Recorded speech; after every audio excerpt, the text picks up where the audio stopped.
Image থেকে আপনি লেখাকে কপি করে এমএস ওয়ার্ডে নিয়ে যেতে পারবেন। তার জন্য কোনো আপনার অনলাইন সফটওয়্যার বা অ্যাপসের প্রয়োজন হবে না। এটি উইন্ডোজের মধ্যে এমন একটি অপশন রয়েছে, যে কোনো ইমেজ থেকে আপনি লেখা কপি করে আপনি এমএস ওয়ার্ডে নিয়ে যেতে পারবেন এবং মডিফাই করতে পারবেন। তো কিভাবে আপনি ইমেজ থেকে লেখা মডিফাই করবেন, চলুন আমি ডেস্কটপ এনভায়রনমেন্টে গিয়ে দেখিয়ে দিচ্ছি।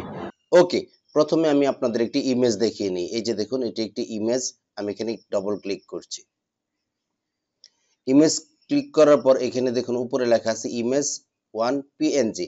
এখানে কিন্তু আপনি ইচ্ছা করলে লেখাগুলোকে কিন্তু এখন সিলেক্ট করতে পারবেন না, লেখাগুলো সিলেক্ট হবে না।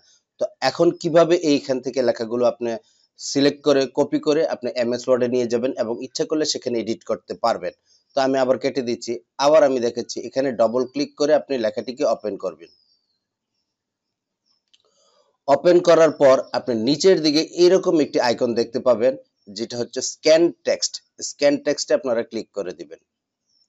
ক্লিক করে দেওয়ার পর এখানে লেখাগুলো মোটামুটি সিলেকশন হয়ে গেছে। এখন লেখার উপরে মাউসের রাইট বাটন ক্লিক করবেন এবং সিলেক্ট অল টেক্সটে ক্লিক করবেন।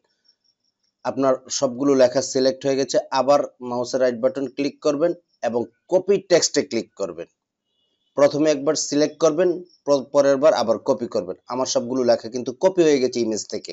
এখন আমি এটি একটি এমএস ফাইলে নিয়ে আপনাদের রেখে দেখাচ্ছি। এই যে আমি একটি এমএস ওয়ার্ডের ফাইল, ব্ল্যাঙ্ক ফাইল ওপেন করে রেখেছি। এখানে আমি এটি পেস্ট করে দেব। এই যে দেখুন, আমার লেখাগুলো কিন্তু সেখান থেকে কপি হয়ে ইমেজ থেকে কত সুন্দরভাবে চলে এসেছে। এখানে কিন্তু আপনি ইচ্ছা করলে লেখা বাদ দিতে পারবেন, আবার নতুন কোনো ইচ্ছা করলে লেখা যোগ করতে পারবেন। এটা আপনার খুশি। এভাবে কিন্তু আপনারা ইমেজ থেকে না লিখেও অনেকগুলো লেখা কপি করে নিয়ে আসতে পারেন এবং আপনার মূল্যবান সময়কে সেভ করতে পারেন। এরকম আরও ইনফরমেটিভ ভিডিও পেতে আমার চ্যানেলটিকে এখনই সাবস্ক্রাইব করে রাখুন। ধন্যবাদ।